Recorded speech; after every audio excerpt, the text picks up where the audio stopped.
आकाशवाणी संबलपुर आंचलिक खबर पढ़ुछन बंदिता मिश्र। जुहार पहला मुखिया खबर गला 150 बछर भितरे भारतर जागरण थी आर्य समाज अवदान अतुलनीय कहले मुख्यमंत्री। भुवनेश्वर ठाने 150तम स्थापना दिवस अवसर हेले सामिल। सबु विद्यालय मान के यूपीआई जरिए ना लेखा और परीक्षा फीस भरबार लगी शिक्षा मंत्रालय निष्पत्ति। उच्च शिक्षा विभाग तरफु ई शिक्षा बछर लगी 3टा विभाग की छात्रवृत्ति लगी मूल हिचे आवेदन और देश के पोलियो मुक्त करबार लगी 14टा जिला और महानगर निगम मान के दिया जाउछे पोलियो बुंदा। एथर पूरा खबर भारत जेतेबेले विदेशी शासन अधीन थी संघर्ष करुथला सेतकी बेले के 1875 मसीहान स्वामी दयानंद सरस्वती स्थापना करिथिबार आर्य समाज पराधीन भारत न अज्ञतार अंधकार असमानता भितरे उकियार सूर्यबागीर उदय हेइथिला बोली मुख्यमंत्री मोहन चरण माझी कहिछन। आर्य समाजर 150 नंबर स्थापना दिवस अवसरे भुवनेश्वर चंद्रशेखरपुर रेल ऑडिटोरियम ठाने हेइथिबार आर्य महासम्मेलन 2025 कार्यक्रम थी मुख्य अतिथि भावे जोग देइकरी मुख्यमंत्री कहिछन जे जदि आमे गला 150 बछर के देखमा भारतर जागरण थी आर्य समाज अवदान अतुलनीय। आर्य समाज खाली गुटे धार्मिक संस्कार आंदोलन नुहे इटा गुटे नैतिक शिक्षागत और सामाजिक विप्लव बोली मुख्यमंत्री कहिछन। ई अवसरे मुख्यमंत्री और अलगा अतिथि माने गुटे स्मरणिका फिल्म उन्मोचन करथिले। बाचस्पति सुरमा पाढ़ी राज्य गोष्ठी संसदीय संघ आउ 9 नंबर राज्य गोष्ठी महिला सम्मिलनी थी जोग देबार लगी बारबाडोस गस्त थी जाइथिबार बेले ब्रिज टाउन ठाने जलवायु परिवर्तन और विश्व स्वास्थ्य उपरे तार कुप्रभावर दीर्घस्थायी समाधान बाट निर्धारण और जातीय संसद बनाम प्रादेशिक आंचलिक और विकसित विधानसभा क्षमता पृथकीकरण के सुरक्षा और संगठन शीर्षक आलोचना थी निजर अभिभाषण रखिछन। जलवायु परिवर्तन और तार दीर्घस्थायी कुप्रभाव आई सारा पृथ्वी लगी बड़ आह्वान और चिंतार विषय हेइछि बोली बाचस्पति कहिछन। ओडिशा न 1999 मसीहा थी 10,000 नो अयतका जीवन जाइथिबार सहित इतार दीर्घस्थायी प्रभाव बहुत दिन तक देखबार के मिलिथिला। 2013 मसीहा थी फाइलिन 2019 मसीहा थी फनी आक्तुरा आकलन करी सरकार सबु प्रकार सतर्कतामूलक पदक्षेप नैथिबानु क्षयक्षति के रुका जाई पारिथिला। ई दिगे ओडिशा विपर्यय प्रशमन कर्तृपक्षंकर बड़ भूमिका रहिथिला बोली श्रीमती पाढ़ी कहिछन। देशर सबु राज्य और केन्द्रशासित अंचल न थिबार विद्यालय मानकु यूपीआई जरिए एडमिशन और परीक्षा फीस ग्रहण करबार लगी केन्द्र शिक्षा मंत्रालय परामर्श देइछे। प्रशासनिक व्यवस्थार आधुनिकीकरण और अभिभावक और छात्र छात्री मानक लगी व्यवस्था ती सहजे फीस दिया जाई पारबा बोली कहा जाइछे। शिक्षा मंत्रालय तरफु एनसीईआरटी सीबीएसई केवीएस और एनवीएस कर्तृपक्षों को यूपीआई व्यवहार लगी सचेतनता सृष्टि करबार के परामर्श दिया जाइछे। यूपीआई जरिए फीस ग्रहण कराजिबानु ना लेखा प्रक्रिया स्वच्छ हेई पारबा बोली शिक्षा मंत्रालय तरफु कहा जाइछे। देशर स्कूल छात्र छात्री मानकर भितरे सृजन शक्ति बढ़ावा लक्ष्य थी विकसित भारत बिल्डाथन 2025 आयबा कालनु सबु विद्यालय मानके मूल हेबा। गलाकाल इतार पंजीकरण शेष तारीख थिला। शिक्षा मंत्रालय स्कूल शिक्षा और साक्षरता विभाग तरफु अटल इनोवेशन मिशन नीति आयोग और एआईसीटीई सहयोग थी ई कार्यक्रम आयोजन करा जाउछे। भोकाल फॉर लोकाल आत्मनिर्भर भारत स्वदेश और समृद्धि बागीर 4टा विषय वस्तु उपरे ई कार्यक्रम करा जाउछे। बिल्डाथन कार्यक्रम देशे नुआ चिंताधारा के तहकावा और नुआ पीढ़ी के उन्नत विकसित और आत्मनिर्भर भारत गढ़भार दिगे मुख्य भूमिका नेबार लगी तैयार करबा। केन्द्र शिक्षा मंत्री धर्मेन्द्र प्रधान नुआदिल्ली ठाने गला सेप्टेम्बर 23 तारीख कार्यक्रम शुभारंभ करथिले। महानदी जल विवाद मामला नेइकरी आयबा 28 तारीख ओडिशा और छत्तीसगढ़ भितरे गोटे उच्चस्तरीय बैठक हेबा। बैठक थी दुई राज्य भितरे जल विभाजन और प्रकल्प अनुमोदन के नेइकरी आलोचना हेई पारे। दुई राज्य भितरे लोयर सुक्तेल जल प्रकल्प आगे बढ़वार लगी सहमति मिली। गलाकाल महानदी जल विवाद मामला के नेइकरी ट्रिब्यूनाल थी 46 नंबर शुणानी हेतिला। ओडिशा तरफु मामलार समाधान दिगे दुई पक्ष काम करुछन बोली अवगत करा जाइथिला।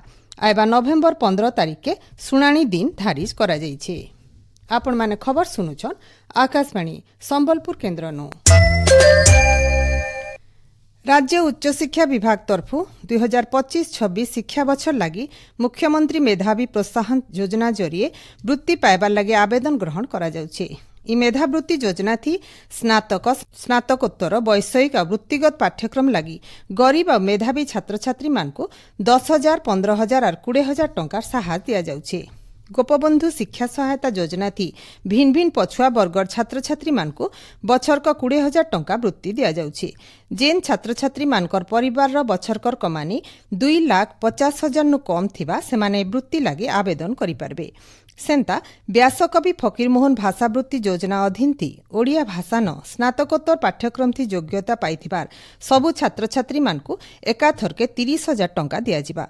स्नातक पाठ्यक्रम थी ओडिया के मुख्य विषय नेकरी योग्यता पाइथिबार छात्र छात्री मानकु एकाथरके 20,000 टंका दिया जिबा। इ बाबद एतका तथ्य उच्च शिक्षा विभाग वेबसाइट www.scholarship.odisha.gov.in थी मिली पारबा। देश के पोलियो मुक्त करबार लगी केंद्र और राज्य सरकार तरफु पोलियो मुक्त अभियान जारी करा जाइछे। जन्मनु 5 बछर बयसर छुआ मानकु 2 बुंदा पोलियो दिया जाई करी पोलियो नु जितबार लगी निरंतर चेष्टा जारी रखा जाइछे। आज संबलपुर सुंदरगढ़ बौद्ध सहित राज्यर 14टा जिला और सबु महानगर निगम इलाका न छुआ मानकु पोलियो बुंदा दिया जाइछे। संबलपुर सदर डाक्तरखाना न हेतिबार उद्घाटनी कार्यक्रम थी डाक्तर सुधांशु पंडा इतार शुभारंभ करथिले।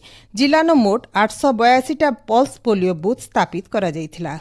41टा ट्रांजिट टीम 21टा मोबाइल टीम 91 जन सुपरभाइजर सहित मोट 1,979 जन कर्मचारी अभियान थी भाग नहीं।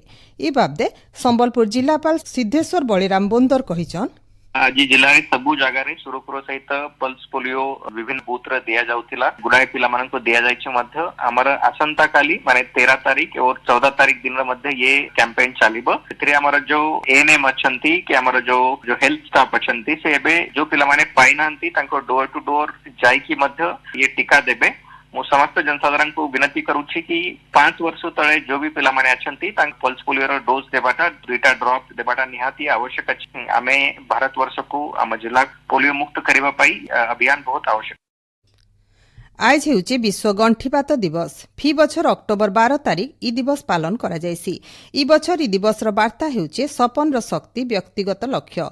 गंठीपात रोग लागि लोक सचेतन करबाटा इ दिवस पालन रो मूल लक्ष्य आए। 1996 मसीहान पहला थर लगी विश्व गंठीपात दिवस पालन करा जाइथिला।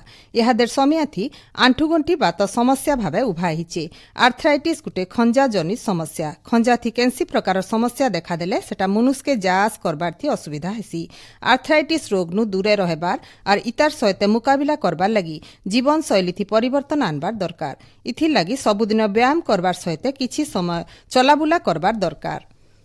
सुवर्णपुर जिला डेरापड़ा ठाणे देवांग संप्रदायर प्रसिद्ध हरगौरी यात्रा मूल होइछे। 100 बछर आघनु गुटे बछर अंतर थी चली आसुथबारी यात्रा 9 दिन धरिक हेबा। इ यात्रा थी हरगौरी आवाहन कलश स्थापना सहित पारंपरिक पूजा और आलती हेउछे। फी दिनर संझे महाप्रभुंकर कलश के तेलुगु संप्रदायर महिला मानकर द्वारा नगर परिक्रमा करा जाई करी सबु घरर दुआर मानके बंदापना करा जाउछे। इ अवसरे पड़ान सांस्कृतिक कार्यक्रम सहित भजन समारोहर आयोजन करा जाउछे। भुवनेश्वर कलिंग स्टेडियम न भारतीय दौड़कूद संघ ओडिशा राज्य क्रीड़ा और युव सेवा विभाग और ओडिशा दौड़कूद संघर मिलित सहयोग थी चलीथिबार 40तम जातीय कनिष्ठ दौड़कूद प्रतियोगिता थी गलाकाल 2 नंबर दिने ओडिशा के गुटे कांस्य पदक मिलीछे। 18 बछर नु कम महिला जाभलिन थ्रो थी आलोकिका स्वाई पदक हासिल करिछन। राज्य बीजेपी कार्यालय न आज Bharatiya Janata party core committee बैठक हो जाइछे। राज्य बीजेपी सभापति अध्यक्षता हेतिबार बैठक थी नुआपड़ा उपनिर्वाचन बाबदे आलोचना करा जाइछे बोली आमर संवाददाता जनैछन। राज्य दक्षिण पश्चिम मौसुमी वायु आयबा 3-4 दिन भितर फिरबार लगी पाग अनुकूल रहिछे बोली पाणीपाग कार्यालय तरफु सूचना दिया जाइछे। गला 16 बछर उतरु इ बछर मे मास शेष तक मौसुमी ओडिशा के छुईथिला। दक्षिण बांग्लादेश और तार पाखर उत्तर बंगोपसागर उपरे गुटे घूर्णिबलय सक्रिय रहिछे। इतार प्रभाव थी आयबा 24 घंटा भितर राज्यर 9टा जिला न वर्षा हेबा बोली भुवनेश्वर आंचलिक पाणीपाग विज्ञान केन्द्र तरफु सतर्क सूचना जारी करा जाइछे। शेषे मुख्य खबर फेर खाए। गला 150 बछर भितरे भारत रो जागरण थी आर्य समाज रो अवदान अतुलनीय कहले मुख्यमंत्री। भुवनेश्वर ठाणे 150तम स्थापना दिवस अवसर हेले सामिल। सबु विद्यालय मान के यूपीआई जरिए ना लेखा और परीक्षा देय भरबार लगी शिक्षा मंत्रालय निष्पत्ति। उच्च शिक्षा विभाग तरफु शिक्षा बछर लगी 3टा विभाग थी छात्रवृत्ति लगी मूल होइछे आवेदन और देश के पोलियो मुक्त करबार लगी 14टा जिला और महानगर निगम मान के दिया जाउछे पोलियो बुंदा। आजिर आंचलिक खबर इन शेष जुहार।